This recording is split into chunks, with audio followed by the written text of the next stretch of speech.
Welcome to Shaping Stories, a glass artist podcast. My name is Dominique and I am your host. Today I'm interviewing my longtime friend Lindsay. I met her when we both grew up on the East Coast, but now she lives out in Ireland and she's traveled all over the country with her adventures. I learned so many new things about her, and I think everyone will really appreciate this conversation on how she started at Mass Art, how she made her way out to Arizona, and eventually landed as a glass artist living in Ireland. Thank you so much. Whenever you're ready, will you introduce yourself? What's your name? I am Lindsay LeBlanc. And what is your handle name or your business name? Lulu Glass, Looloo Glass, over here in Ireland. And everybody always makes a joke about how, because everyone calls the bathrooms the loo, and Oh, called Lulu my whole life. That was just natural for me. Do I rebrand? Do I change it? Do I keep it? Anyways, that's that's, so funny. yeah, So you're the poo glass. I am the poo glass, apparently. Or just the loo, whatever you want to do in the loo. Oh, you could do whatever you want in the loo. Yeah, the things you could do in the loo. Okay, wait. So you All live right, in we got you. Ireland now, but that's not where you grew up. Can you take us way back to the birth of Lindsay? Well, we'll go a little bit past the birth because I don't remember that far. I grew up in Ashburnham, Massachusetts, not far from where you are now, right over the border. Grew up in a forest, small town area, always kind of outdoorsy kid, always playing outside. And my mom's an artist, so creativity was a habit from early on, and definitely was nurtured. Very blessed to have had that environment as a child.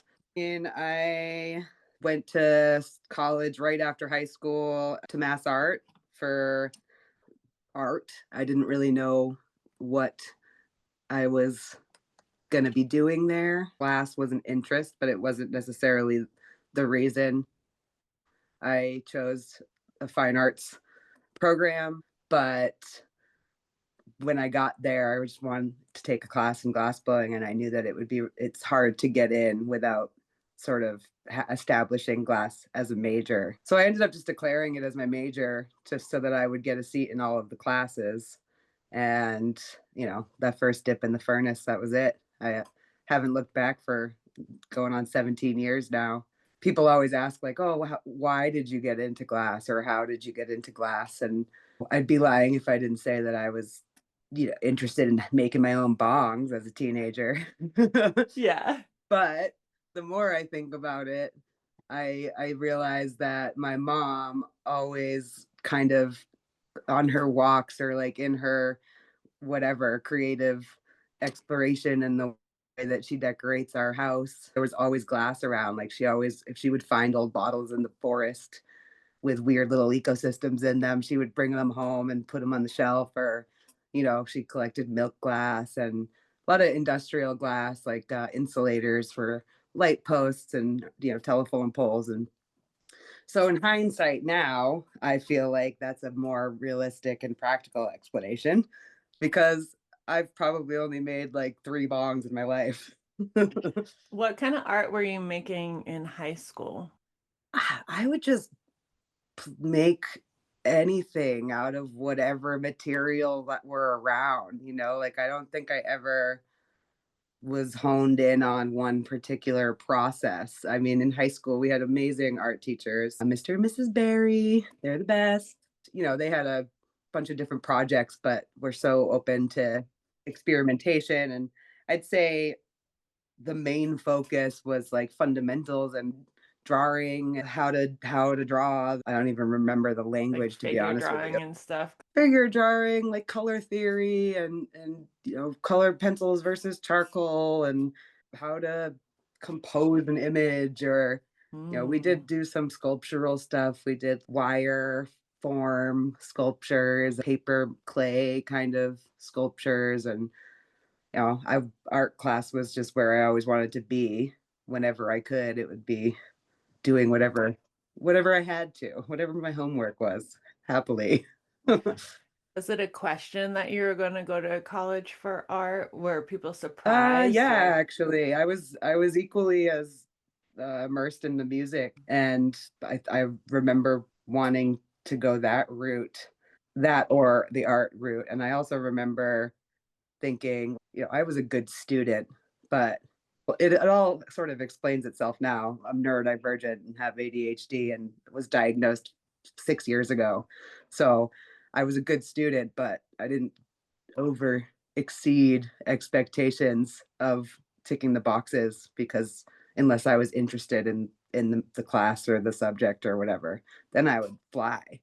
Um, Mm, so college was not like, and a lot of students and young people have these expectations and will apply to 5 different schools and have a backup plan. And I remember kind of just saying, like, I'm going to apply to mass art. Music had sort of fizzled a little bit, and I was more interested in practicing art. And I also remember feeling like it would be a waste of time and money to try to apply to a bunch of different schools, because I didn't really know what I wanted to do outside of that. And mass art is, I believe it still is, and I'm not sure, but was the only state funded art school in the country. So mm, as a Massachusetts resident, I was able to go to a state school with a state tuition, and the luck of it being a state of the art brilliant college was like, if I don't get in, I'll wait a year and try again. But mm. I got in, and that's where it all started. What was it like going to school in the middle of a city? Because you're not just mass art, just like it's in the middle. It's Very the different than opposite. Franklin Pierce, which Yeah, before I went to college, I spent quite a bit of time on that campus, which is where I yeah, met yeah. you. Which is just like home for you. Yeah, well, it was funny because it was like I was in high school, still kind of, I was partying a little bit, but my friends that had graduated the year before me were all at Franklin Pierce. So Hmm. on the weekends I'd go up there and get into trouble. Broke my Yeah. foot at Franklin Pierce on the rope swing. Met some of the best friends I've had my whole life and still do Hmm. there. You and I started our glass journey around the same time, really. Yeah. So what was it like in the city? I mean, incredibly stimulating. Yeah. uh, it was a great experience to move from Ashburnham to Boston. Yeah, I mean, I don't know. I feel like I'm kind of a chameleon when it comes to the places that I end up. And city life was awesome, but it's just so on. And it was great to be in a environment. I think one of the things I loved about mass art was that not only do you have young people coming right out of high school, but you have a lot of continuing education, like people who are just starting their careers that are living in the city and joining in on your classes. And I just remember being really helpful to have critical thinker, like to have people whose practices were different, who used different materials, who saw things from a completely different perspective or lived experience, to ask questions about the work that I was making. And when I got into the glass program, I then found myself surrounded by all glass thinkers, and which was great. But I was also, you take so long time to be technically trained in glass. So my conceptual brain and everything that I wanted to do, I didn't have the skills to do. So I was like wearing very different hats, Hmm. designing and dreaming up concepts, but then having to figure out how to execute them, or if I did at all, experiments. I would say this a lot actually, like if I could go back and do the program all over again with the skills that I have now, use those facilities, that would be amazing. Is that sort of leads into why I'm in Ireland now in a way. During the course at Mass Art has like sister schools around the world that students can do an exchange with. And I always wanted to come to Ireland. I have ancestral roots in Ireland, and I wanted to do a semester abroad. Unfortunately, like there were no sister schools in Ireland for mass art, but I found the Byrne College of Art. Basically, I had to convince mass art that me kind of taking a semester off to do a semester in a program that had no glass would still complement and be a asset to my degree, and they weren't fully convinced, so I had to essentially had to like drop out for the semester, pay for a semester at Byrne College of Art, and then when I did my course I had to come back and do like a review to the department to make sure that I ticked the credentials that I needed to. It was amazing because I was able to really focus on sort of conceptual mapping, experimenting and exploring other sort of practices that did then and still do really complement my process. And then eventually I kind of acted as an ambassador for Byrne College of Art and was able to get them on the list for sister schools so that future students that wanted to go there didn't have to pay more to do Right. that because they didn't have an agreement with that college, but they do now. And And not do the labor that you had to do. That yeah, sounds like a lot yeah. of work. I mean, it was, but it was.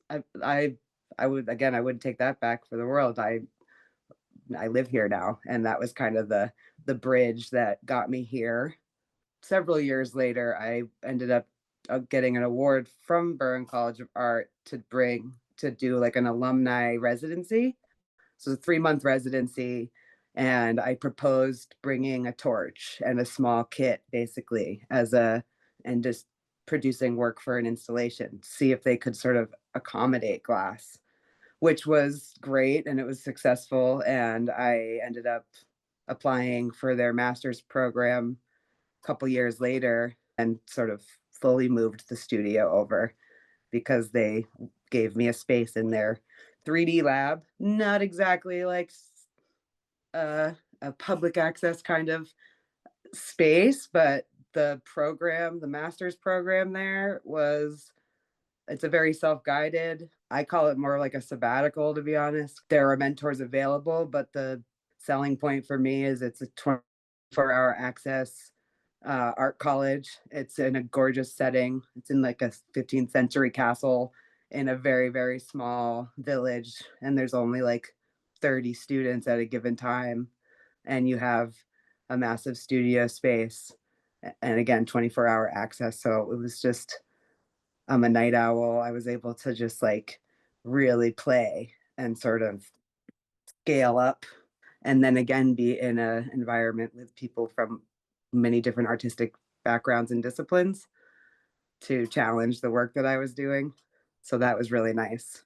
I want to learn so much more about uh, the culture shock that you must have felt from being at Mass Art and then going through that work. Thank God you have that hyper focus interest to be able Mhm. to get your transfer stuff over there for that semester and then coming back. I'm sure that made you such a whole different person. And I'm sure that was challenging in so many ways, like beautiful, but hard. Yeah. Yeah. I mean, it was, I think one of the things that it did for me, maybe because of moving into a city from a rural place, that I always had access to the forest and my imagination was always running wild in that environment. But then I was able to, um, then life happens and you're working jobs and go in a class and trying to figure out how to like be an adult in the city and all the distractions and fun and whatever. That when I went to back to Ireland, reconnected me to my childhood in a way.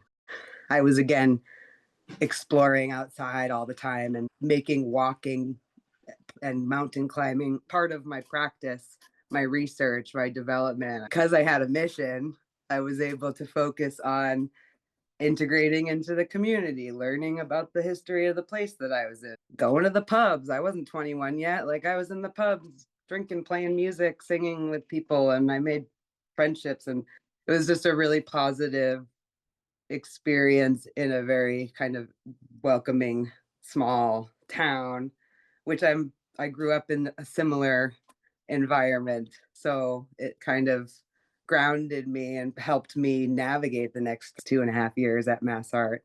But it's funny, I remember one of our classes in Mass Art, we were asked to write a business plan, like write your next, what's your 5 year plan? What's your 10 year plan? And everybody did the assignment and I did too. And James McLeod, he still reminds me of this when we talk, because he uses me as an example for his students when he does this assignment. I was like, I don't know what the I'm gonna do.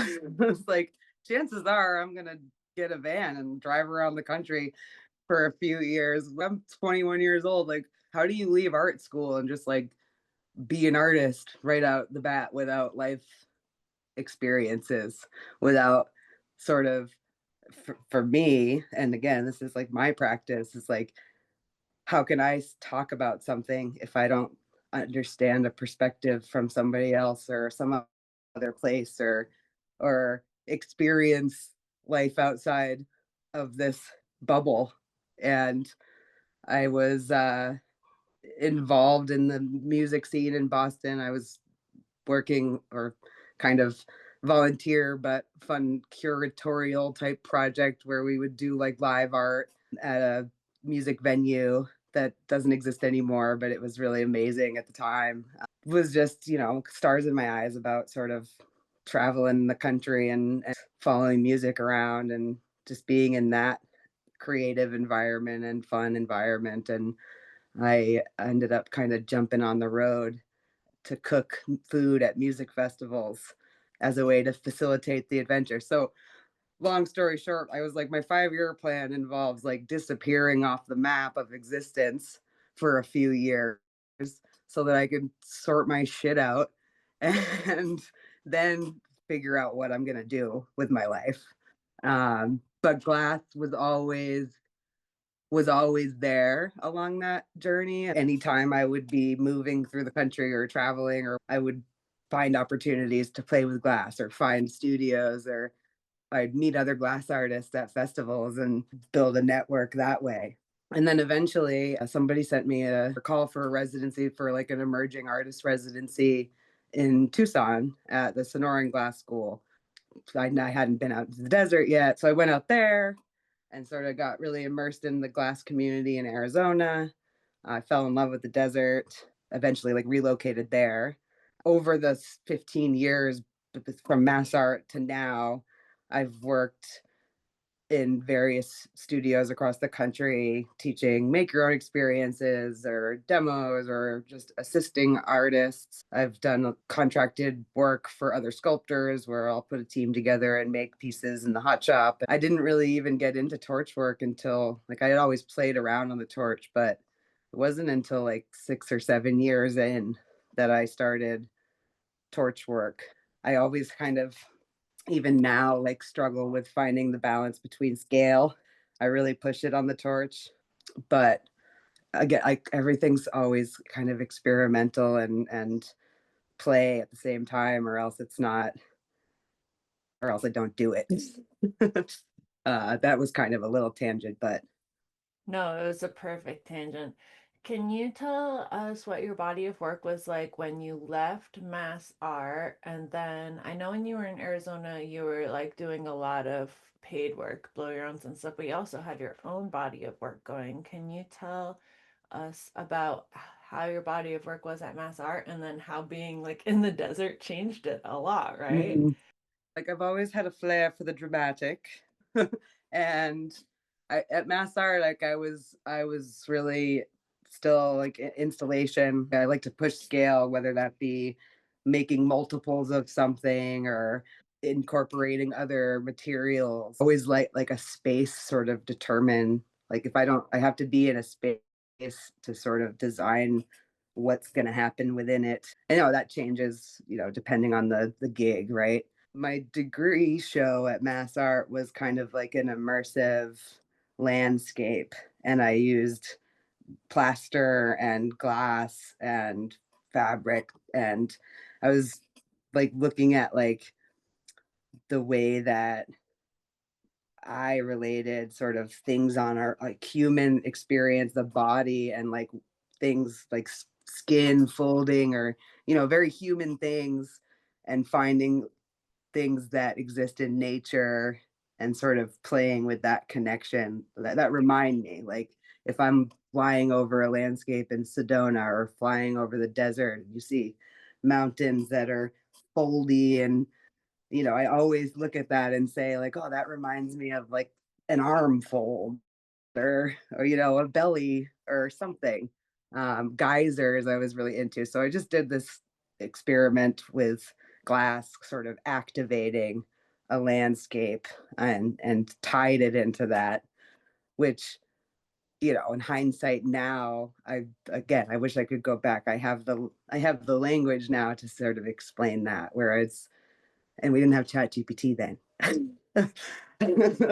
you know I'm sure I created friggin' whirlwinds in some of my teachers' brains when I try to explain myself, but hey, I was 20, so give me a little break.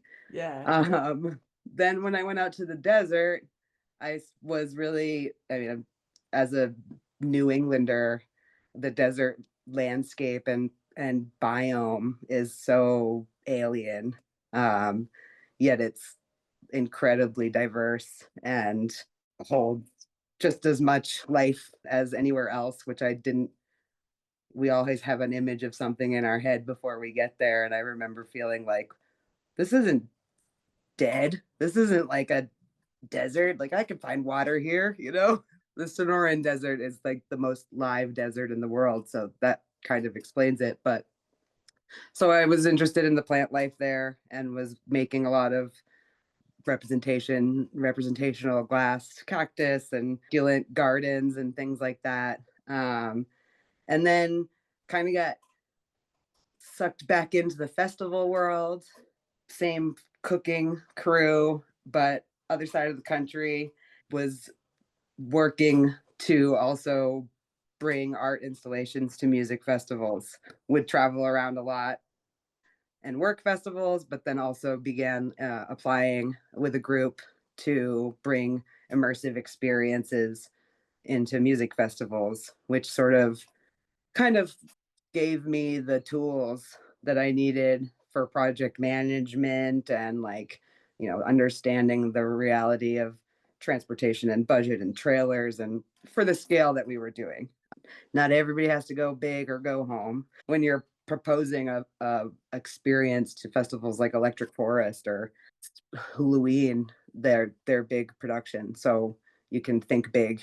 And I was able to, my skill outside of the team was the glass, and that was something that I think hadn't really been done in the music festival sort of environments before. So the proposals in general and the projects were great conceptually, but I'd say the glass is kind of one of those magic things that makes it interesting. Like, how are they going to pull this off? I was making giant crystals that were going to be moved around the country, blown glass crystals. I made like 20 of them, blowing them into wooden molds in trash barrels.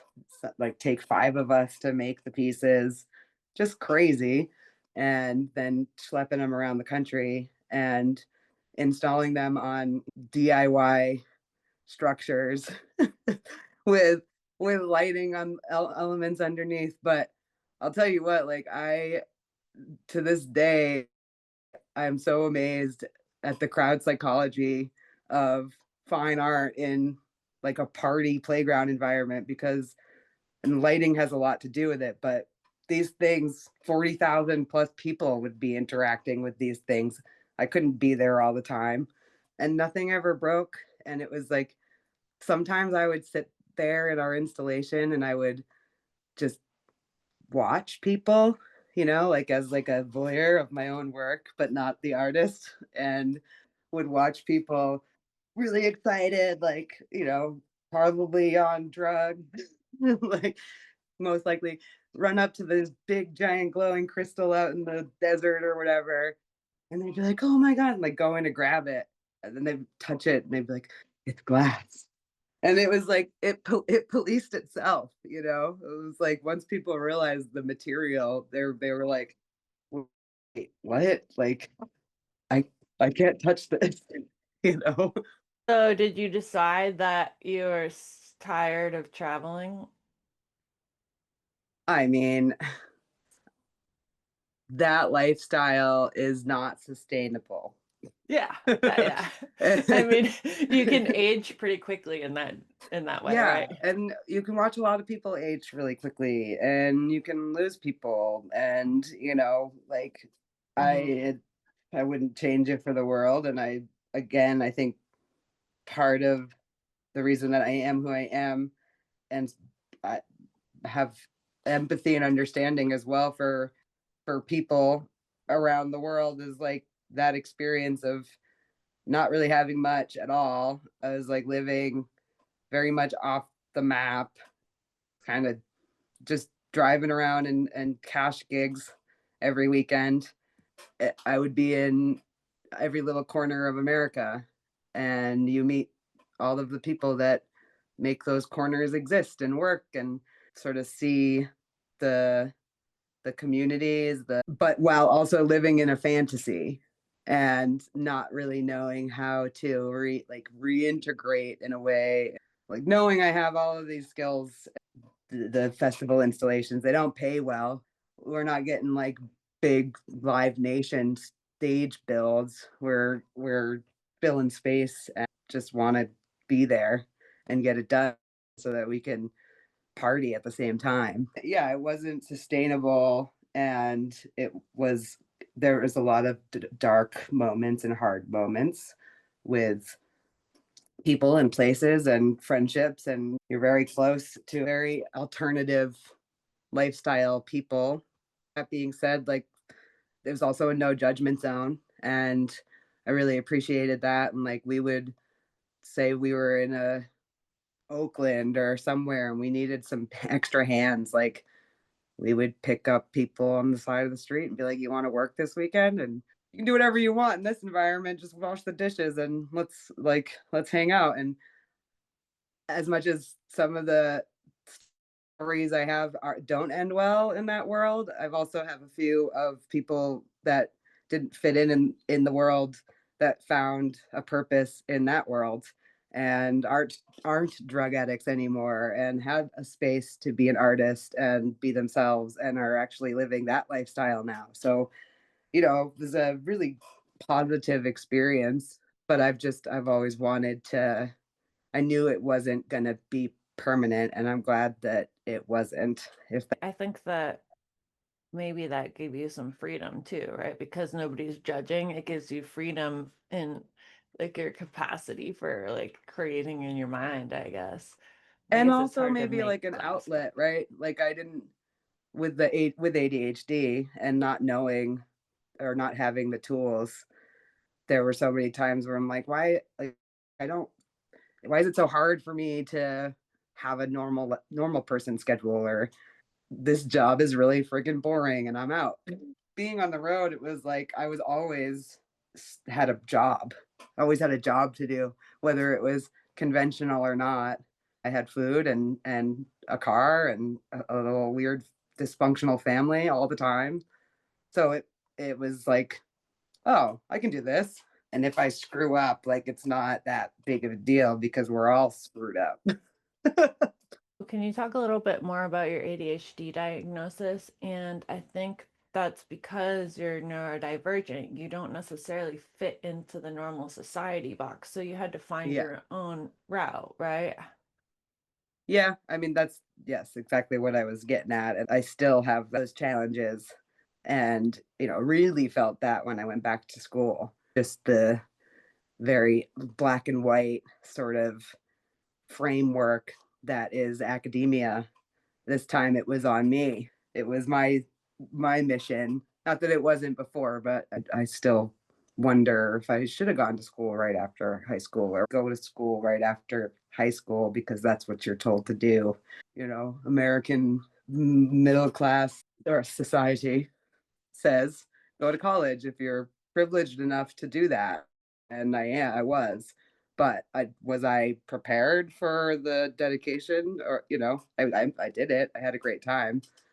The ADHD diagnosis, which I got in 2020, really, I mean, my life has changed dramatically since I cracked into that in terms of understanding why a lot of things, why I am the way that I am, why I like going back and sort of looking at my childhood and self through a lens of someone knowing that they now have an, an answer to the not fitting in and riding the wave just because you have to, or masking, or whatever you want to call it, like kind of gave me the tools I needed to sort of actually execute a plan and have resources available and sort of reframe. Like I have anybody who is neurodivergent in any way, when they're aware, can has to reinvent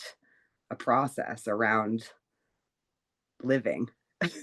It's like that's the simplest way I could put it, but it's like I finally was able to say, okay, I don't fit in that way, and that's okay. So I get to now design a way to fit and start building myself, my practice, my work, my life around a system that works for me and not try to fit into a system that doesn't make sense and fight something Yeah, without the shame too. without the shame. I The mean, and that, shame is what pulls you down. Like, I should be, I should be, I should yeah. be. And I still get that. And I still like struggle with that. Um, I try as a practice to scale out a lot and look at the work I've accomplished over 10 years, 5 years, the last 3 days, because no matter what I'm doing or how productive I am, there's always a voice inside of my head telling me that I'm not doing enough or I'm not doing it the right way. And it's exhausting, but it's also doesn't stop. And it's like, even after, if I worked for 10 hours in the studio and I go sit down to wind down, I'm like, I feel like I should be doing something. you know, because that itch wasn't scratched. I think we kind of torture our own brains, but at least it's nice to know that everyone else is doing the same Well, thing. and the stakes are higher, I feel like, when if you're like me and you've realized you're unemployable and have to be running your own ship, like the stakes are higher. And like I know like I'm a strong leader and like I'll do any job that I have to do and I'll do it well. And I'm open to criticism, I'm open to feedback, I'm open. But eventually there's this moment where I'm like, I need to be driving. I need to be driving because not everybody drives like me. And those verbal instructions that just came in sound like meh, meh, meh, meh, meh, meh, meh, and now I have to go do a bunch more work to decipher whatever instructions I was just given. And like, that's exhausting. Um, so, and right now I'm in this moment where I feel like, I do have the tools. I am organized. My work is is out there and it's recognized, and a lot of opportunities are coming in and have come in. And I think I'm in this really weird space of like not like I know I need a little more patience. I know it's going to take a little bit more time of the hustling and the this instability, whatever, lack of stability. But I'm really close to having a flow, or really close to sort of having my own sort of machine working for me, if that makes sense. And it's knowing how to, or it's just being very mindful of organizing my calendar, organizing my tasks, and sort of knowing which opportunities, or strategizing the opportunities as they come in with the bigger picture in mind.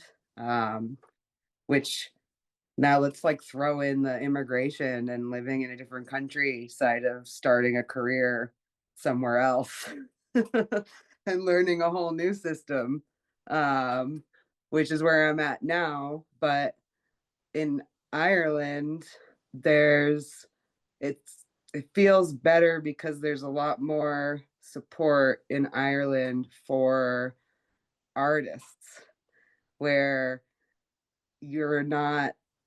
I found in the US, and in the glass world, glass is so much more accessible in the US, and but it still was always such a hustle mentality. It's such a, at least for me, it seemed like when I was watching successful glass artists in the US, they're very commercially driven.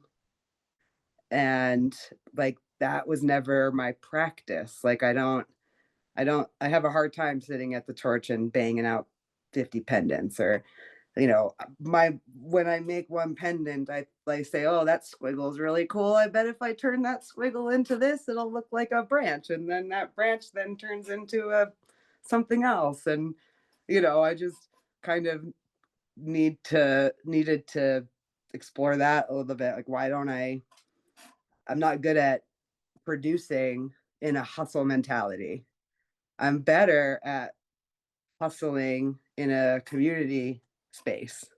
I'm better at like live events, demos, sort of workshops. I've been really honing in on my like grant writing and residency proposals, and have had some success there. And there's, I think the European art scene is a lot more.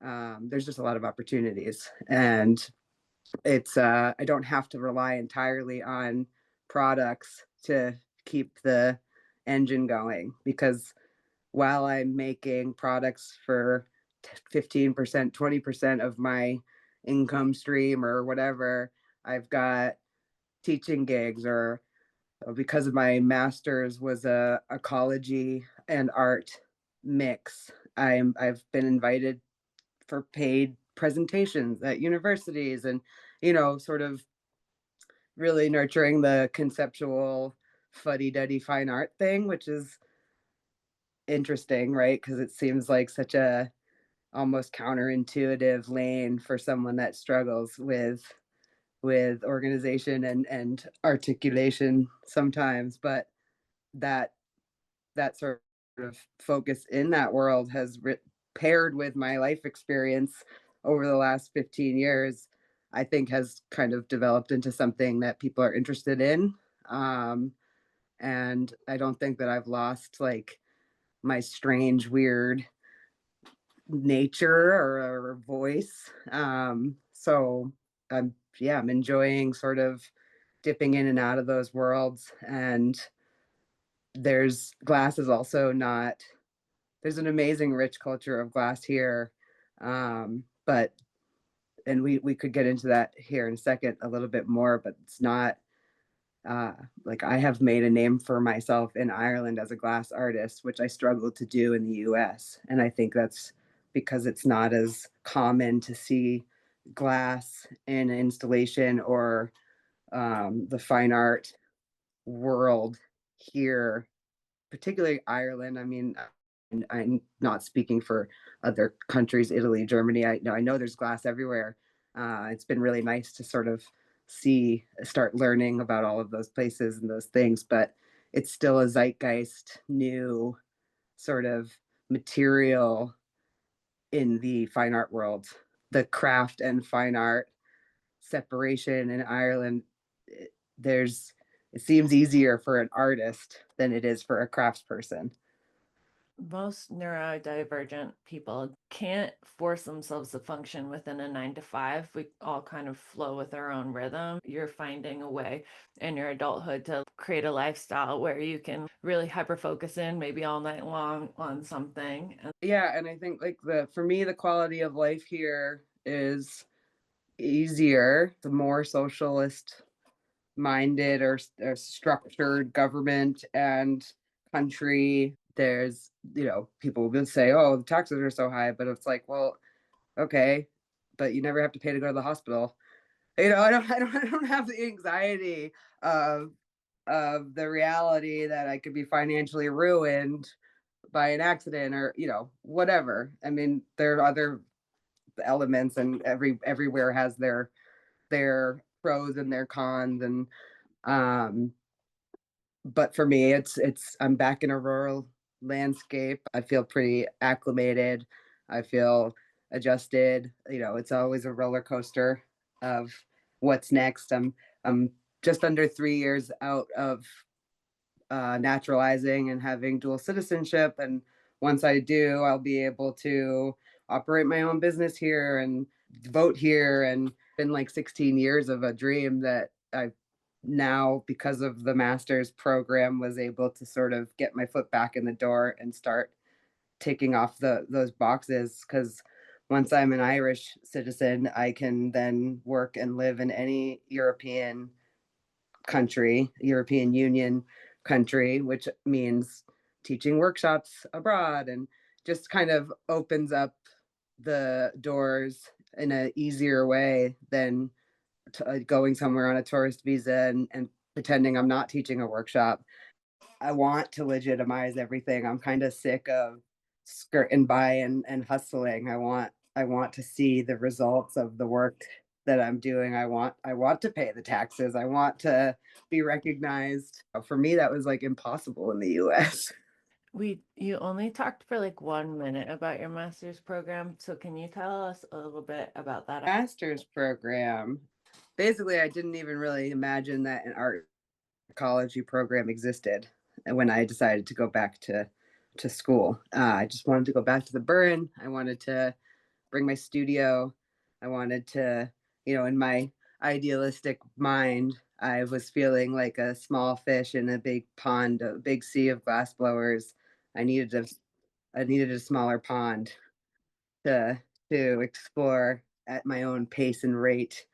Not to say that there isn't a big pond of glass artists here, but it just felt like the right sort of move. So I applied for the studio art master's program that the school offers.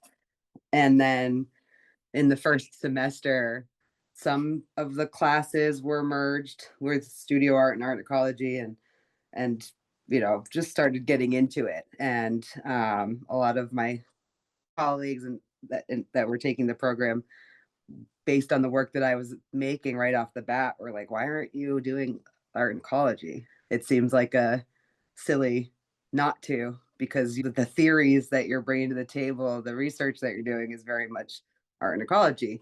And, that whole concept was new to me. But when I look at my practice, and what inspires me and why I make art in the first place, it's always been because I want to connect with nature, understand nature, and sort of use my platform creatively or otherwise to talk about that, whatever that is. So I switched over to the art and ecology program, which was a really awesome move. It's like the Burn College of Art, I think, is like one of three schools in the world that offers a program where you can get an ecology degree attached to your art masters. And it's you know very much different than ecology in the scientific sense of um, period. It's about research based, practice based research in ecology, and sort of the contemporary ecological theorists that are or philosophies that exist that I had no idea even existed until I started taking this program, even though all of those concepts always sort of showed up for me anyways. So it gave me an opportunity to sort of understand why and like go deeper into my need to communicate with other than human things and understand sort of our relationship or empathy or ethics and ethics of my practice. Yeah, that kind of created a monster. Like literally, it kind of created a monster because my interest was in a very new eco-critical kind of lane, which is called eco-gothic. And it's a lens to kind of look at your environment or understand your experience through in collaboration with nature. And it tends to use Gothic interpretations or Gothic art or Gothic literature from the past and analyze it from an ecological perspective now that we've sort of witnessed the results of the practices that began when those literatures were first conceptualized and where we're at now environmentally to sort of make cautionary tales about the future.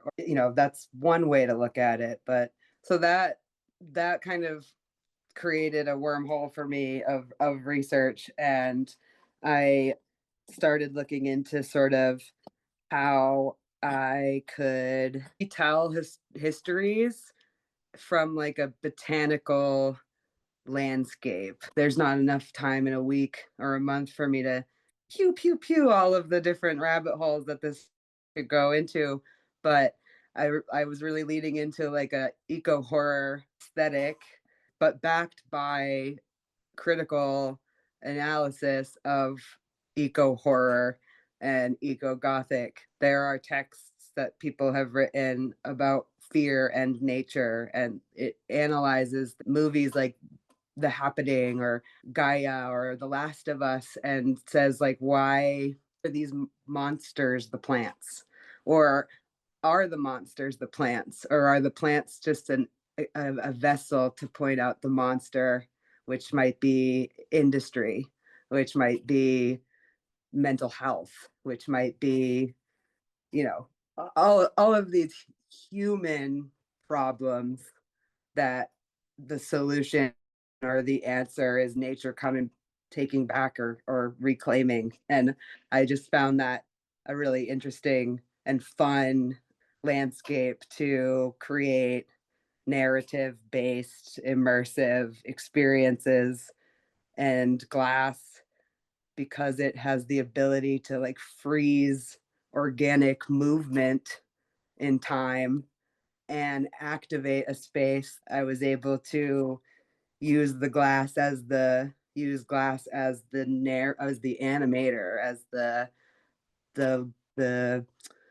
you know the activation, the element that sort of shows the eco horror. Plants growing out of the wall, where you're like, oh, this is very beautiful, and then you get closer and realize, ooh, it's coming at me. That kind of became my test subject, was then finding stories, looking through history over the last 250 years and finding ways that we have as a species have kind of exploited plants for our own gain. And one of the pieces, or one of the really kind of exciting nerdy research moments for me was when I learned about this object called the Wardian case. And it's a wooden box with glass windows on it. So it's a very simple box. And it was and is the reason that we were able to globalize plants. And it's the first successful live plant transportation box. That object changed the world in a very rapid exponential way And if you look at that history from an eco-Gothic lens, you find these things like, so that box gave us permission to go to South America and take rubber and take ferns and take all of these things away, bring them back to Kew Gardens in England, conduct all of this research and experiments. But with that amazing innovative tool, we learned that you also have to quarantine plants. And how do you think you learned that? Well, you learned it the hard way, because now you just brought these worms that are invasive that will decimate your soil population, your healthy soil population. And it wasn't 2 or 3 years later that all Wardian cases were burned upon arrival. But the British government, when they first found out about the success of this, ordered 40,000 Wardian cases to go and get quinine or cinchona bark from the Amazon so that they could make the malaria vaccine, so that then white people could go further into the Amazon. And so it just became this like really cool sort of way to challenge our industry, our I guess at the root of it, this really horrible human thing of assuming that humans are the most important thing. It's like we chose plants because plants were the easiest to take, because we didn't see plants as equal to us. And so because of that sort of Mobius strip or snake eating itself, we created problems that didn't exist with more problems, and then we find solutions and for problems we created in the first place. And it just, opened up a really exciting sort of practice for me. And I've been able to, like, I recreated that box and had glass plants growing inside of it at an exhibition in the glass houses of the Botanical Gardens in Dublin. And there's been, other works. That's one sort of retelling sculpture that I've made, but there's been many others with other sort of interesting botanical histories that I've turned into like current eco horrors in a gallery setting, because it's, to me, it sort of also breaks the white cube problem. And it's not a glass object on a pedestal. It's a very, very sort of I think it's well thought out, but deep but interesting and fun sort of opportunity to talk about all of these things. um yeah. That's so cool. My mind's blown. Good. It's Love it. so cool. Yeah.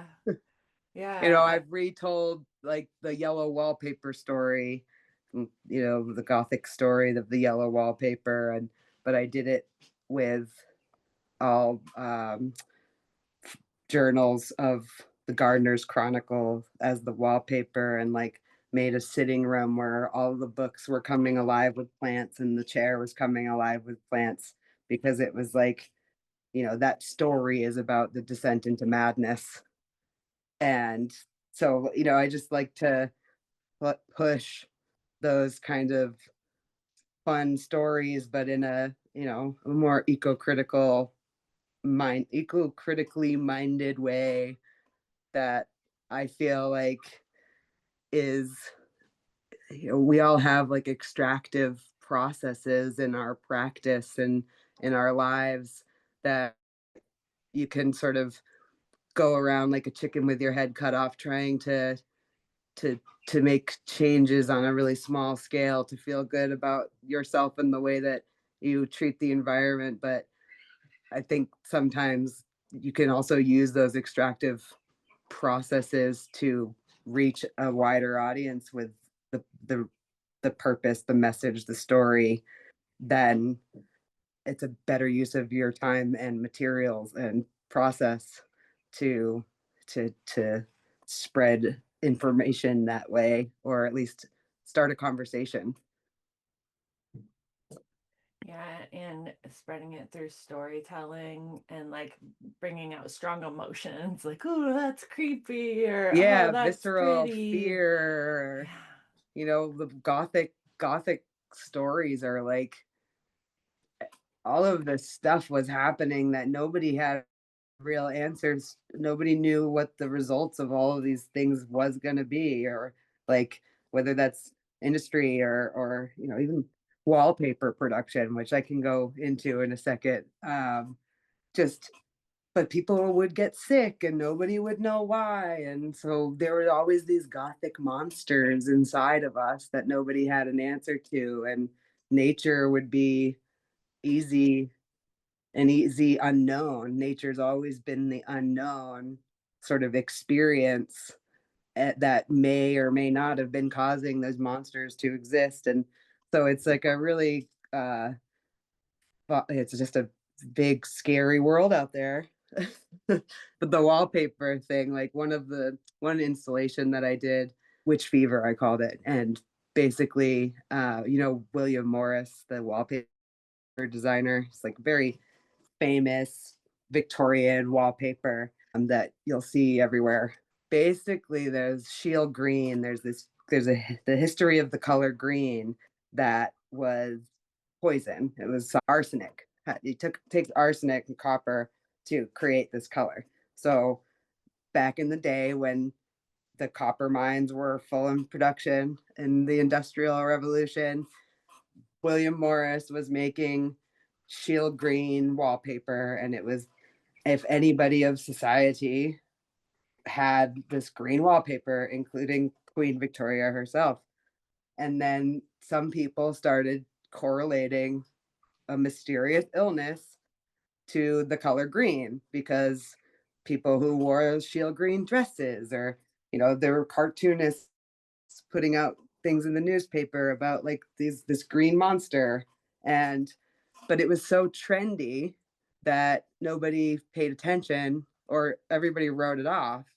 And then it was brought to William Morris's attention, and he, instead of sort of owning it or looking into it, he sensationalized it by calling it witch fever, as in that's just hogwash. Basically, this wallpaper can't make you sick. Well, the reason I wanted to retell the story in a way is because he was one of the most influential, and still is one of the most influential artists and designers. His family also owned the largest arsenic producing mines in the world at the time. This man never stepped foot in any of those mines, and he continued producing the wallpaper despite the arsenic poisoning that was happening within his family's industry and around the country. And it wasn't until the Queen removed all the wallpaper and started trending arsenic free wallpaper that he adopted arsenic free wallpaper. I recreated this scene of wallpaper, and I used plants that I found that had like mutations and things on them. And I actually found images of what arsenic poison does to the human body. And when you put a hand with arsenic poison next to a leaf with gall mutations, they look the same. It's the same style, same imagery. So I used all of those mutated leaves and made a wallpaper, and had little glass spikes, and I made this really cozy sort of living room that was kind of erupting out of the space and sort of being removed from the space, and was just kind of like, I guess, it's about the industry. It's about the man behind the poison, not the material. Oh, it makes so much sense. Oh, so cool. I love that. So my flair for the dramatic has not gone anywhere, and I'm just trying to figure out. I'm just trying to find where, how, and when it can fit. Like, which is, finding the right venues, finding the right sort of calls for applications for proposals, like a lot of residency applications, a lot of grant funding opportunities like here, and I'm sure in the US. I just haven't really immersed myself into the fine art world there at all. Um, and there there's often very niche sort of interests that are they ask you like, oh, we're particularly interested in artists that are working with sustainable practices or whatever, ecology, place-based learning. There's a there's a big push right now for the typically separate worlds of art and science to come together because there are problems that scientists don't have solutions for, and there are processes that artists use that can potentially inform the scientific method, but the scientist would never think to explore that. And so, because there's a lot more funding and space, I think mental space, governmental space in Europe to sort of challenge the environmental crisis or whatever you want to call it. Um, there are a lot of opportunities available to artists in collaboration with scientists and research-based practices, as well as like new environmental research. Yeah, it's exhausting. But it's amazing. Do you feel like you can't really come? What's the logistics of like you coming home for Christmas or you coming home for a project and being able to come back again? Is it all pretty smooth flowing or are you? Yeah, I mean, I'm actually coming back in a week. Uh, Wow. but I'm not coming back. I'm going to Arizona this time. I've kind of been juggling every other year, Tucson or Massachusetts. Um, and fortunately, I've had a few visits from family as well that have felt like a good balance of not feeling too homesick, which I've never really had that bone in my body. Like, I don't get homesick very often. And, that might be a testament to being loved by my friends and family no matter where I am, and them knowing how I am and who I am, and that, I'll talk to you when I can. The logistics have been challenging. I think I'm on the right path with everything. It's just a lot of red tape and paperwork, basically. But my student as a student, I was given a 2-year student visa, and then in Ireland, that student visa is extended for 2 more years as a way to sort of put your degree to work, find work, whatever. Um, and then so I've been on track and was even more on track with my former employer to have visa support. That didn't work out, but I am fine now. I was able to, I spoke to a lawyer and they basically said, first things first, like, you just need to get into immigration and explain this happened, blah, blah, blah, blah, blah, sort of extend your visa while you look for work or see what options are available. And luckily, I've done everything the right way in terms of, like, I've never had a lapse on my permission here. I've always been on top of that. I'm very sort of integrated in the art community here in the Glass Society of Ireland and have been doing like a lot of community work with glass, trying to build bridges between all of the glass places in the world and Ireland. Like, there's a track record that I was able to present as a I am actively working towards glass arts visibility in Ireland. This happened and blah blah blah. I want to stay here and continue my work. And so they issued me like a exceptional circumstances visa. But the annoying parts are there are restrictions on self-employment, and I don't qualify for any social services. And for one of the first times in my life I really needed it was when I lost that job, and I was like screwed basically. Like, I couldn't no nothing I there was no course of action. Like, I couldn't even be productive I couldn't just make work and put it up online because I was afraid that it would affect my immigration if they saw that I was operating a business and da da da da. And so it was a you know I'm very recognize my privilege and my life and everything, but it was definitely like a rock bottom moment. I can't leave now. I'm too close to. I've worked too hard to get here, and I'm so close. I'm not going to let somebody take that away from me. Blessings come in strange disguises.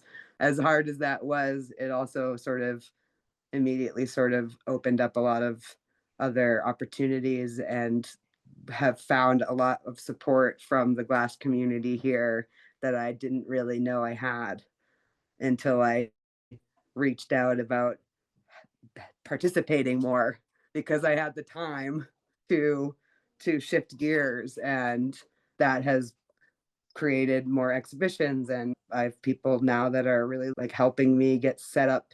I'm picking up a bunch of torches. I just bought 4 new torches from GTT, and I'm bringing them back from Phoenix, Arizona, and I'm going to be teaching workshops and just kind of getting back on the wagon.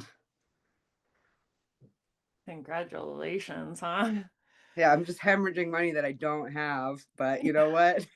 You'll get it somehow. I mean, and that being said, like there's Safe to Create is a great organization in Ireland that offers free therapy for anybody in the creative community, and I Oh my definitely God. used that resource when That's I was going amazing. through it. And I'm actually I applied like a month or two back. They were offering a bursary to take a class for like a certification to be a wellness officer in the arts, and I just got enrolled in that, so I was awarded the bursary, and so now I'm taking a adult education certification course for a program that only exists in Ireland. That is the second year of it running, and in Ireland, there's a lot of film industry, the theater industry, performers growing, and there's a lot of productions here. There's been a need for wellness officers,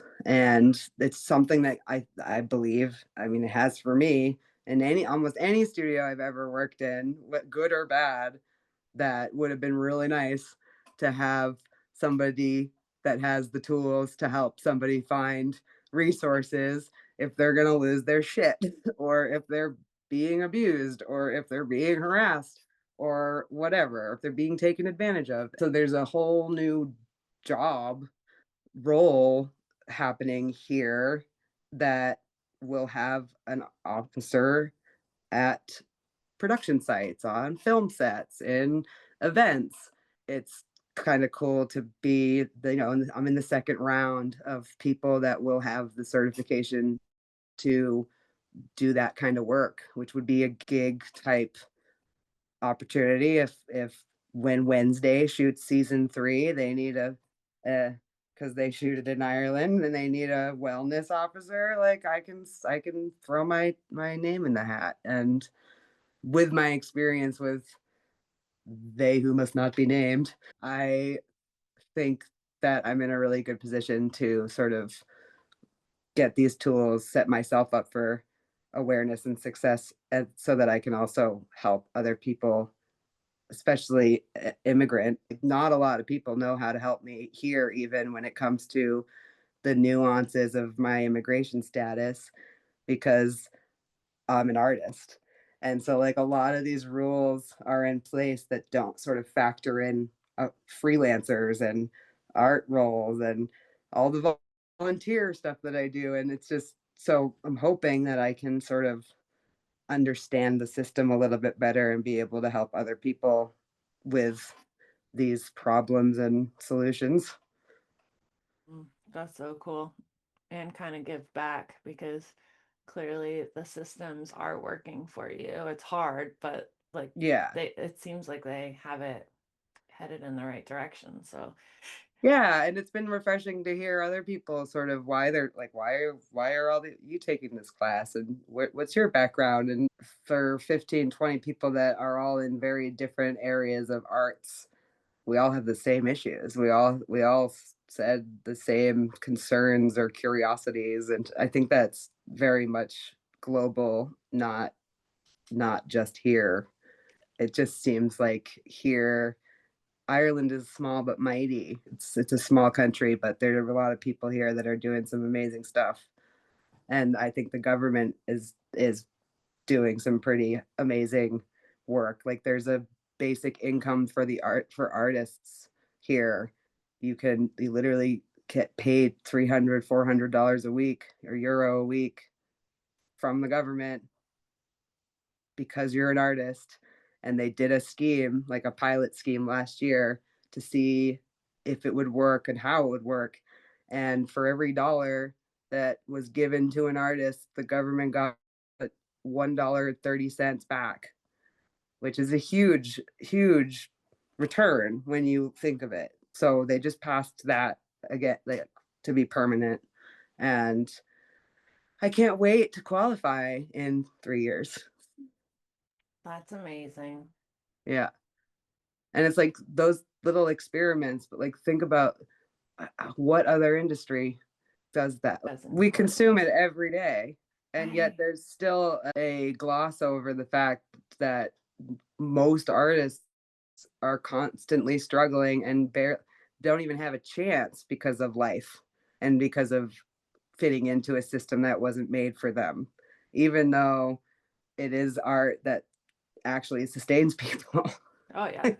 Oh So yeah. it is, and it takes, I think it's really exciting to be somewhere that I feel like I'm on the right side of history with of these trials and experiments and structures that recognize artists on the same pedestal as a scientist or on the same pedestal as a doctor. That was something that I think anybody can find their success in wherever they are, and as long as they don't abuse the word community, like you can you can make it work.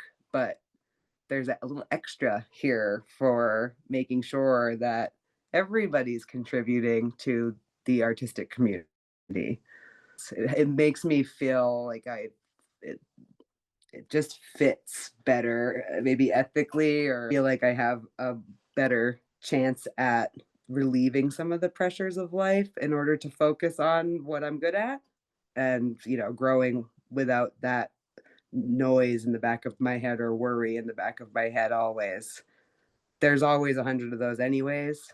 Knowing I'm somewhere that acknowledges it makes it a little easier. Knowing that I can call a therapist for free just because I am in a crisis and I'm an artist, and there's a organization for that. That gives me peace and allows me to focus on other things and hopefully contribute to that return that Ireland and anywhere else gets in some way. No, that's what I hear a lot in what you're saying is in Ireland you're able to be seen, but also you're given the opportunity to give back and to keep Yeah. building on that. Because how many rich people do you know that use the word community who obviously have no idea what it means, because you don't get to the top of the hill if you know what the word community means. Mm, yeah, no, totally. And community as in our neighbors, but also community as in ecology. The definition of ecology, at least for me, is the way that we interact with all life around us. And it that's community. Like we have communities inside of us, communities outside of us, and we have human communities, and all of those things need balance. It's not all right here, it's not all right anywhere, but it's nice to it feels like a little bit more intentional. And I'm sure there are other places that have the same kind of attitude, and I know they're in the US, I know they're in other places, and I'd love to hear from other people too that are doing that kind of work.